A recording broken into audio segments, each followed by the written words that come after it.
एक सुंदर नदी के किनारे पर एक बड़ी सी कोकोनट ट्री पर रानो चिड़िया अपने लिए अपना नया घर बना रही थी। अरे अरे रानो, तुम ये क्या नया चक्कर चला रही हो? इतना बड़ा घर क्यों बना रही हो, वो भी नारियल का घर? चिड़िया तो हमेशा पत्ते और तिनकों से अपना घर बनाती है, फिर ये सब नया तरीका कहाँ से आया तुम्हारे दिमाग में?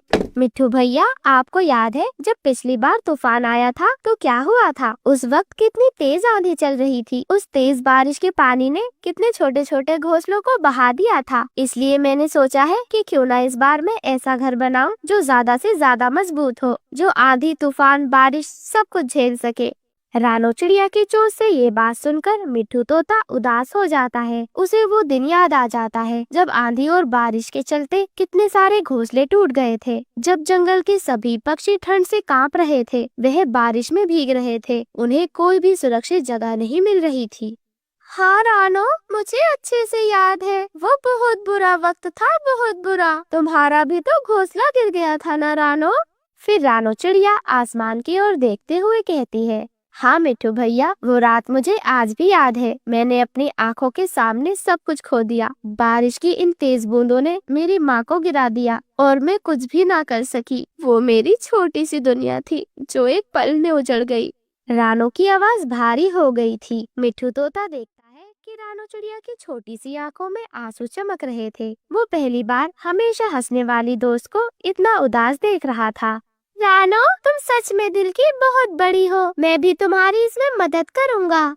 अरे वाह वाह रानो, तुम तो बहुत समझदार हो। हम भी तुम्हारी इसमें मदद करेंगे। हाँ, ये नारियल तो कितने ज्यादा सख्त होते हैं, इसको काटने में तो बहुत ज्यादा मेहनत लगती होगी। और वह सब एक साथ मिलकर नारियल से एक बहुत ही सुंदर सा घर बना लेते हैं। वहीं दूसरी तरफ जंगल की एक चालाक लोमड़ी दूर से छिपी हुई ये सब देख रही थी।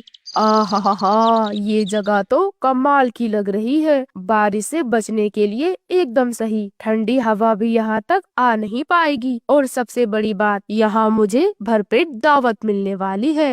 आहा, ये मासूम सी चिड़िया, ये गोल मटोल कबूतर, कितने प्यारे हैं, कितने कोमल हैं। इन्हें देखकर लग रहा है जैसे ताजे ताजे नरम नरम गोश्त की एक जीती जागती दुकान। एकदम रसीले हैं ये सब। ज्यादा भागना भी नहीं पड़ेगा, बस हाथ बढ़ाने की देर है। जरा सोचो, सोचकर ही कितना मजा आ रहा है।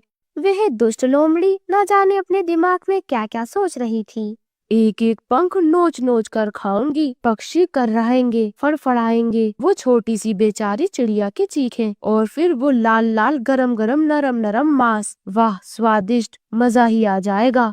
अगली सुबह एक भस्मासुर नारियल के घर के नीचे आके जोर जोर से चीखने लगता है। रानो बहन, यहाँ बहुत ठंड है, क्या मैं थोड़ी देर के लिए तुम्हारे घर में आ सकता हूँ? नहीं भस्मासुर भाई, ये घर सिर्फ चिड़िया और उसके दोस्तों के लिए है, और वैसे भी ये एक नारियल का घर है, तुम इसमें कैसे ही आओगे? अरे मैं तो सिर्फ थोड़ी देर की बात कर रहा हूँ। तुम सब तो कितने दयालु हो, एक छोटी सी जगह भी नहीं दोगे क्या? हमें पता है तुम कितने ज्यादा चालाक हो, हमें बेवकूफ मत बनाओ। चुपचाप तुम नीचे रहो और घास में छुपकर बैठे रहो, समझे चालाक लोमड़ी? हमें मालूम है तुम हमारा शिकार करना चाहते हो। भला कोई लोमड़ी छोटे से नारियल के घर में कैसे आने की सोच सकती है? बेवकूफ समझाए क्या हमें?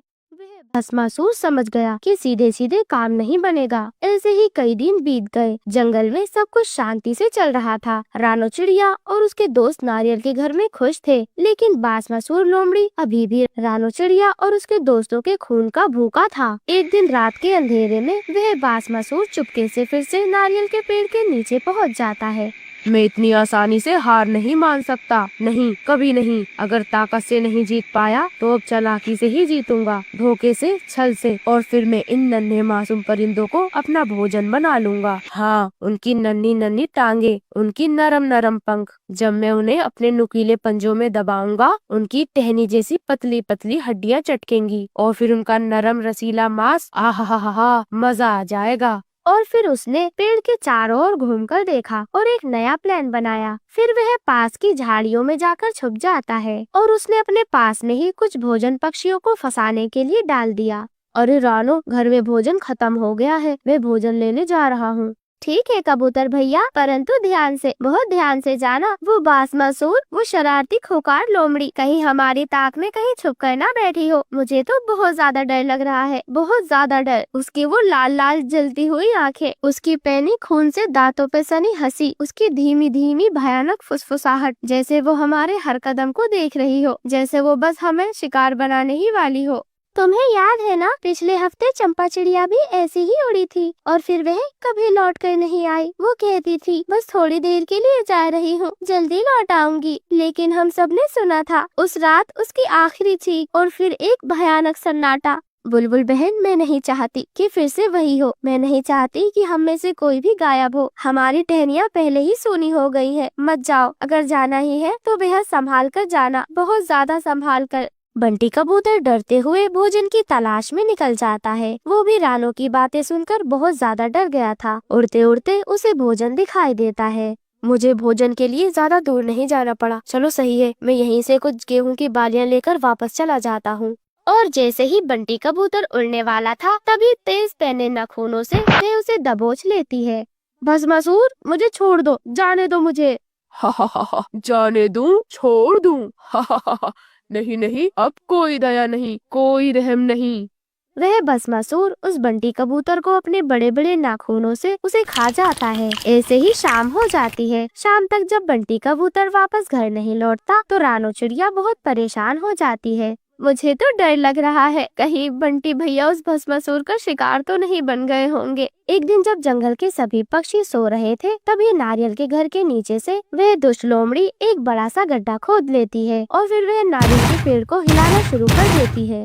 रानो, रानो, रानो, पेड़ हिल रहा है, ये क्या हो रहा है? और फिर रानो चिड़िया और उसके सभी दोस्तों की नींद टूट जाती है। पेड़ जोर जोर से हिल रहा था। नीचे देखा तो भस्मासुर हंसते हुए पेड़ हिला रहा था। वह तो पेड़ को गिराने की कोशिश ही कर रहा था। हा हा हा हा, तुम सबको घर से बाहर निकलना ही पड़ेगा और तभी तुम सब मेरी भूख मिटाओगे। जैसे मैंने तुम्हारे दोस्त कबूतर को खाया है, वैसे अब तुम्हें भी। हा हा हा हा। नहीं, कभी नहीं दोस्तों, हम सबको एक साथ मिलकर इसका सामना करना होगा। हमें इस लोमड़ी से अपने दोस्तों का बदला लेना होगा। और फिर सब सोचने लगते हैं कि आखिर क्या किया जाए। तभी बुलबुल की दिमाग में एक आइडिया आता है।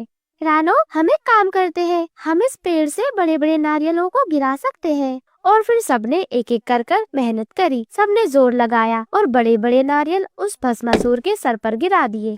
अरे मेरा सर, ये क्या किया तुमने? उसका दिमाग तो घूम गया और वह उल्टा ही भाग गया। और फिर सभी दोस्तों ने एक दूसरे को गले लगाया।